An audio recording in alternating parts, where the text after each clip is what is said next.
they are in place, in position, in prime position to possibly win the national championship.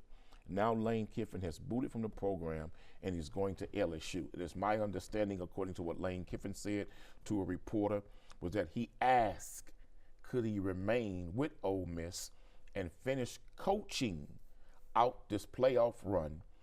And the AD told him no.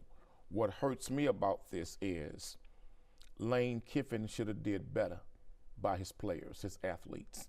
The AD should have did better by the players, the athletes of that football team. They were never consulted by the athletic director in a meeting. He should have met with those players and said, look, your coach has informed me that he's leaving and he's going to take the job at LSU. But he's asked me, can he stay and coach you all throughout this process? Before I make that decision, you're the guys that's on the field playing through injuries. You're the guys that made sacrifices to come here. You're the guys that took a chance on this program and Lane Kiffin. You should have a say in this, not just me on my own.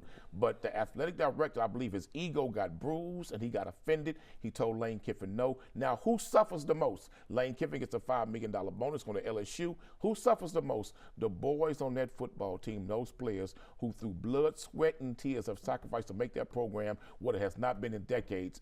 Nobody thought about the players in this process, and that's what upsets me.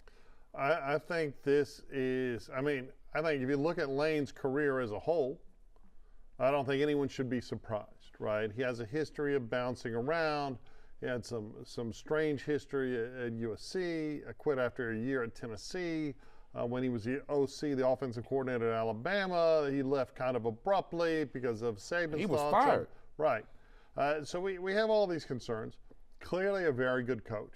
Right, what he's achieved this year, 11-1 for Ole Miss, a school that doesn't have the endowment, the national fan base, and there are things that Ole Miss doesn't have that he achieved, especially in this very money-centric era of college football, that has returned some fairness to compensating players, which I support. What I don't support is how contracts don't seem to matter and ethics are completely out the window. At first I was very aggravated with Lane, and let me be honest, I went to LSU. I'm an LSU fan. I don't watch LSU football much because I almost went to jail at the Cotton Bowl against UT back in the early 2000s while I was a young lawyer. I get too into it, right? I'm a big fan of LSU football, but I'm not a fan of this move.